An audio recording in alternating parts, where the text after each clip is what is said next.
सभी को मेरा आदर भरा नमस्कार। आज हम डिस्कस करने वाले हैं बिजनेस स्टडीज का एक टॉपिक और आज का हमारा टॉपिक है advantages and disadvantages of joint Hindu family business. Last video में हमने स्टार्ट किया था ज्वाइंट हिंदू फैमिली बिजनेस। इसके बारे में हमने बात की थी कि सेकंड फॉर्म कौन सी होती है, ये होती है। फर्स्ट हमने बात की थी सोल प्रोप्राइटर की, जिसमें एक पर्सन होता था जो बिजनेस चलाता था, और ये है जहां पे फैमिली बिजनेस है, ज्वाइंट हिंदू फैमिली है जो बिजनेस को चला रही है। अब हमने डिस्कस करने हैं इसके एडवांटेजेस एंड डिसएडवांटेजेस, यानी इसके plus points and negative points. But उससे पहले हमें ये तो पता होना चाहिए ये क्या होती है, जो कि हमने लास्ट वीडियो में डिस्कस कर लिया। बट अभी एक बार हम रिवाइज करेंगे ताकि हम इसके एडवांटेजेस और डिसएडवांटेज समझ सकें। तो देखते हैं characteristics of HUF business, because characteristics से ही एडवांटेज और डिसएडवांटेज जो होते हैं वो हमें क्रिएट होते हैं, क्योंकि पहले पता होगा कि होता क्या है। कैरेक्टरिस्टिक का मतलब क्या है? डिस्क्रिप्शन। तो डिस्क्रिप्शन पता होगी तभी तो बताएंगे क्या अच्छा और क्या बुरा है। तो देखते हैं one by one. First one is formation. अगर फॉर्मेशन की बात करें तो यहाँ पे हमने किया था कि एचयूएफ बनाने के लिए एटलीस्ट 2 मेंबर्स होने चाहिए और इंसेस्टर प्रॉपर्टी होनी चाहिए। दोनों कंडीशन फुलफिल होंगी तभी एचयूएफ बनेगी। Liability, next is liability. Liability में क्या है? कर्ता की जो लाइबिलिटी है दैट इज अनलिमिटेड और अदर जो मेंबर्स हैं उनकी लाइबिलिटी क्या है? लिमिटेड है। ठीक है। Next is control. कंट्रोल की बात करें तो सारा कंट्रोल रहता है कर्ता के हाथ में। अब कर्ता होता कौन है? जो सबसे बड़ा मेंबर होता है उसको हम कर्ता बोलते हैं, और जो भी कर्ता डिसीजन ले लेता है वो बाकियों को मानना पड़ता है। That is decision to be binding on others. Next point है कॉन्टिन्यूटी। ये कॉन्टिन्यूटी के बारे में कंपैरेटिवली स्टेबल है, क्योंकि सोल प्रोप्राइटर था जैसे, उसमें एक ही पर्सन होता था, बट यहाँ पे एक नहीं है, मेंबर ज्यादा है। तो अगर सपोज कर्ता के हाथ में जैसे सारी रिस्पॉन्सिबिलिटी रहती है, तो अगर कर्ता को कुछ हो भी जाता है तो जो भी नेक्स्ट मेंबर होगा, जो एल्डर होगा, वो कर्ता बन जाएगा। तो यहाँ पे कॉन्टिन्यूटी कंपैरेटिवली स्टेबल है, कंपैरेटिवली किससे? सोल प्रोप्राइटर से। Next is minor members. Minor members के क्या मेंबर्स हो सकते हैं? द आंसर इज यस, क्योंकि यहाँ पे मेंबरशिप कैसे होती है? बाय बर्थ या फिर एडॉप्शन। जैसे ही किसी का बर्थ होता है, मतलब किसी बच्चे का बर्थ हुआ या उसको अडॉप्ट किया, तो वो इसका मेंबर बन जाता है। तो ये थे कैरेक्टरिस्टिक। अब इसी से बेसिकली हमारे क्रिएट हो जाएंगे एडवांटेज और डिसएडवांटेजेस। पहले हम डिस्कस करते हैं advantages of joint Hindu family business. First advantage is effective control. जैसे कि हमने बात की, कंट्रोल किसके हाथ में? सारा कर्ता के हाथ में। तो इससे क्या होता है? एक पर्सन के हाथ में कंट्रोल है, एक पर्सन के हाथ में सारी रिस्पॉन्सिबिलिटी है, तो वो सोच समझ के डिसीजन ले लेता है। अब इसमें क्या होता है कि फॉर एग्जाम्पल 10 मेंबर्स हैं, तो 10 मेंबर्स है, कोई डिसीजन लेना है तो हर कोई अपनी अलग अलग सलाह दे रहा है। तो अब क्वेश्चन ये है कि मानी किसकी जाए, क्या डिसीजन लिया जाए? ऐसे तो बिजनेस खराब ही हो जाएगा, हमेशा वो क्लैश करते रहेंगे और डिसीजन ले ही नहीं पाएंगे। तो यहाँ पे एक मेंबर है हमारे पास, कौन है? कर्ता है, सबसे बड़े वाला है।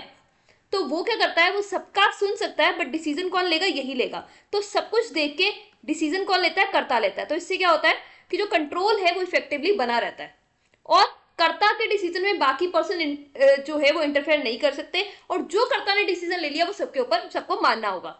तो यहाँ पे बात ही नहीं खड़ी होती कि डिसीजन कैसे लिया जाएगा। डिसीजन लिया जाएगा कर्ता के द्वारा, और इसीलिए यहाँ पे क्या है? इफेक्टिव कंट्रोल है। Hope that's clear.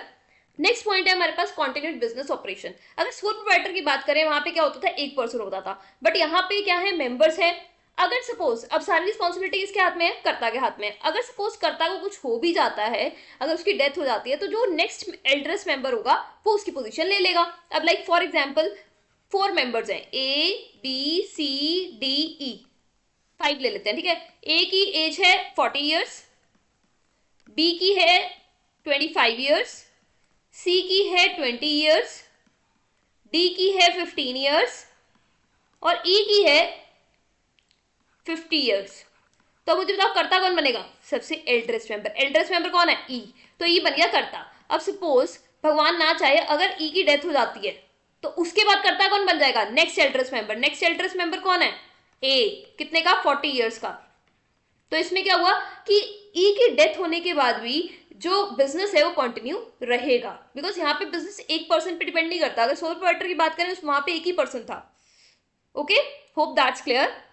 Next point is limited liability of members. तो अगर हम लाइबिलिटी की बात करें, देनदारी की बात करें, तो यहाँ पे कंट्रोल किसके हाथ में होता है? कर्ता के हाथ में होता है। रिस्पॉन्सिबिलिटी किसकी होती है? सारी कर्ता की होती है, और इस वजह से कर्ता की जो लाइबिलिटी होती है वो क्या होती है? अनलिमिटेड। मतलब उसको उसकी जिम्मेवारी है कि जो भी डेट है, जो भी उधारी ली है, वो उसको चुकानी है। बट अगर हम बाकी मेंबर्स की बात करें तो उनकी लाइबिलिटी कैसी होती है? लिमिटेड होती है। उनकी लाइबिलिटी कैसी होती है, लिमिटेड होती है। और कितनी लिमिटेड होती है, जितना उनका शेयर होता है एंसेस्ट्रल प्रॉपर्टी में। हाँ, उनकी एंसेस्ट्रल प्रॉपर्टी जा सकती है अगर बिजनेस में लॉस होगा, बट उससे ऊपर उनकी कोई रिस्पॉन्सिबिलिटी नहीं है। तो ये एडवांटेज किसके लिए है, कर्ता के लिए है या बाकी मेंबर्स के लिए, बाकी मेंबर्स के लिए। अब एडवांटेज में हम ये कह रहे हैं कि बाकी जो मेंबर्स है कर्ता के अलावा, वो जो है वो उनके ऊपर इतनी रिस्पॉन्सिबिलिटी नहीं है, क्योंकि उनकी लाइबिलिटी कैसी है, लिमिटेड। तो बाकी मेंबर्स की लाइबिलिटी लिमिटेड है, जो उनको एक प्रोटेक्शन प्रोवाइड करती है कि हाँ उनकी एक लिमिट है कि हाँ एंसेस्ट्रल प्रॉपर्टी के अलावा उनका कुछ नहीं जाएगा। Hope that's clear. Next point is increase loyalty and cooperation. अब यहाँ पे क्या है, देखो सारे एक ही फैमिली के मेंबर्स हैं, तो लॉयल्टी और कोऑपरेशन जो होता है वो जनरली सही होता है। और एक ही कल्चर के हैं, तो वो बचपन से जैसे साथ ही रहे होते हैं, तो वो एक दूसरे को जानते हैं, तो यहाँ पे कन्फ्लिक्ट्स के जो चांसेस होते हैं वो कम होते हैं, हो सकते हैं बट कम होते हैं। अगर हम बात करें वैसे अगर हमने 3-4 पर्सन्स मिलकर बिजनेस करें और कोई डिफरेंट कल्चर्स का हो तो ज़्यादा क्लैशेस आएंगे, बट यहाँ पे क्लैशेस थोड़े कम होते हैं, क्योंकि हम बचपन से उसको जानते हैं, उसका बिहेवियर जानते हैं। तो और एक फैमिली में अफेक्शन भी होता है, तो उस वजह से जो लॉयल्टी और कॉपरेशन होता है इसमें ज्यादा होता है और अच्छे से काम करते हैं लोग। Since the business is run by the members of family, वो एक ही फैमिली का हिस्से हैं, तो कहीं ना कहीं एक अफेक्शन होता है, there is greater sense of loyalty towards one another. तो कहीं ना कहीं वो उतना धोखेबाजी नहीं करते, उनको पता है घर की बात है। So next is disadvantage of joint Hindu family business. अब एडवांटेजेस तो हमने डिस्कस कर लिए, अब देखते हैं इसके नेगेटिव पॉइंट्स क्या हैं। नेगेटिव पॉइंट्स में फर्स्ट है लिमिटेड रिसोर्सेज। अब देखो एक फैमिली पैसा लगा रही है, तो रिसोर्सेज जो है वो लिमिटेड है। अब उनकी जो मेन पैसा आ रहा है वो आ रहा है एंसेस्टर प्रॉपर्टी पे, मतलब जो भी उनकी एंसेस्टर प्रॉपर्टी है, एंसेस्टर मतलब पूर्वजों की प्रॉपर्टी है, तो उस पर डिपेंड करता है जो आपका बिजनेस है। तो यानी यहाँ पे जो रिसोर्सेज होते हैं वो काफी लिमिटेड है। अब लाइक फॉर एग्जाम्पल 4-5 पर्सन मिलकर अगर बिजनेस करें, तो वो डिफरेंट फैमिली से आएंगे, डिफरेंट फैमिली से आएंगे तो हर किसी की अलग अलग कैपेसिटी होगी पैसा लाने की, तो वहां पे पैसे ज्यादा इकट्ठे हो सकते हैं। बट ये सारे एक ही फैमिली से बिलोंग करते हैं, और वो डिपेंडेंट भी किस पे है, जो उनकी पूर्वजों की प्रॉपर्टी है उस पे, मतलब जो ये बिजनेस है वो चल रहा है। तो हमारे पास पैसा यहाँ पे लिमिटेड होता है, जिसकी वजह से ये जो बिजनेसेस होते हैं वो छोटे होते हैं या फिर मीडियम होते हैं। मीडियम भी नहीं होते हैं, नॉर्मली छोटे होते हैं या फिर बहुत ज्यादा छोटे होते हैं, और आजकल तो ये काफी रिड्यूस ही हो रहा है joint Hindu family business. Next is unlimited liability of कर्ता। यहाँ पे हमने बात की थी कर्ता की जो लाइबिलिटी है दैट इज अनलिमिटेड। सारा कंट्रोल किसके हाथ में होता है, कर्ता के हाथ में। अब देखो खाली कंट्रोल नहीं आएगा, आपको साथ साथ रिस्पॉन्सिबिलिटी भी आएगी, और रिस्पॉन्सिबिलिटी क्या आई कि आपकी जो लाइबिलिटी है वो अनलिमिटेड है। अगर बिजनेस ने कोई भी डेट लिया, यानी कोई भी उधारी है, उस उधारी को चुकाने की पर्सनल रिस्पॉन्सिबिलिटी किसकी है, कर्ता की। अगर मतलब उधारी नहीं चुका पाते तो बाकी किसी मेंबर को कोई कुछ नहीं कहेगा, सारे किसके पास आएंगे, कर्ता के पास। तो ये कर्ता की रिस्पॉन्सिबिलिटी है कि वो जो है वो डेट को जो है वो पे करे। सो कर्ता की खाली रिस्पॉन्सिबिलिटी ये नहीं कि उसको डिसीजन मेकिंग लेनी करनी है, मैनेजमेंट करनी है। देखो आपके पास कंट्रोल आ रहा है, डिसीजन मेकिंग कर रहे हो, एक तो ये भी रिस्पॉन्सिबिलिटी है, साथ साथ एक डिसएडवांटेज भी है कि आपकी लाइबिलिटी अनलिमिटेड है। मतलब अगर आपकी कोई पर्सनल प्रॉपर्टी है वो भी आपको बेचनी पड़ सकती है, आपको डेट चुकाना पड़ेगा, आपको उधार चुकाना पड़ेगा। ठीक है, तो कर्ता हमारा सोल प्रोप्राइटर की तरह है। जैसे सोल प्रोप्राइटर की लाइबिलिटी अनलिमिटेड होती थी, उसको भी अपने घर का सब कुछ देना पड़ता था अगर उधारी ना चुकाई जाए, यहाँ पे भी वही से केस है। बट बाकी मेंबर्स प्रोटेक्टेड है, इसलिए हमने वो एडवांटेज में बोल दिया, limited liability of other members. Next point है डोमिनेंस ऑफ कर्ता। अब यहाँ पे हमने बात की कंट्रोल कर्ता के हाथ में, डिसीजन मेकिंग कर्ता के हाथ में, तो कई बार बाकी मेंबर सोचते हैं कि सारा कुछ कर्ता ही कर रहा है, हमारा तो कोई वजूद ही नहीं है, हमें तो कुछ पूछते ही नहीं है। तो कई बार वो जो होते हैं वो डीमोटिवेट हो जाते हैं, वो अच्छे से काम नहीं करते। तो यहाँ पे the karta individually manages the business which may at time not acceptable to other members. और बाकियों की लाइक सुनी तो कई बार तो कर्ता सुनता ही नहीं, अगर सुनी भी जाती है तो मानी नहीं जाती कई बार, तो उनको ऐसा लगता है कि हमारी एग्जिस्टेंस नहीं है, हमारा इसमें इतना रोल नहीं है, तो वो इतने अच्छे से काम नहीं करते, तो डोमिनेंस हो जाती है कई बार कर्ता के उसमें। बाकी ये तो डिपेंड करता है कि आपकी कितनी अंडरस्टैंडिंग है, but sometimes it happens. Next is limited managerial skills. अब यहाँ पे सारे डिसीजन कौन ले रहा है, कर्ता। सारे डिसीजन कौन ले रहा है, कर्ता। अब सेलिंग का डिसीजन हो, प्रोडक्शन का डिसीजन हो, या कोई भी डिसीजन है, फाइनेंस से रिलेटेड डिसीजन है, कहाँ से लेना है, कैसे लेना है, वो कर्ता ले रहा है। ठीक है, और हमने कर्ता बनाया किसको, जो बड़ा है, जो सबसे बड़ा है, जो सबसे एल्डर है, उसको कर्ता बना दिया। पर मुझे ये बताओ, जरूरी है कि एल्डर को सारी नॉलेज हो? ये भी तो हो सकता है जो बाकी मेंबर्स है उसमें से एक पर्सन ऐसा हो जो बिजनेस को अच्छे से चला सकता हो। तो यहाँ पे हमने कर्ता किसको चूज किया, जो कंट्रोल कर रहा है वो कौन है, on the basis of age. हमने किसको देखा, एज को, बट स्किल्स को हमने यहाँ पे इग्नोर कर दिया कि स्किल्स किसकी अच्छी हैं।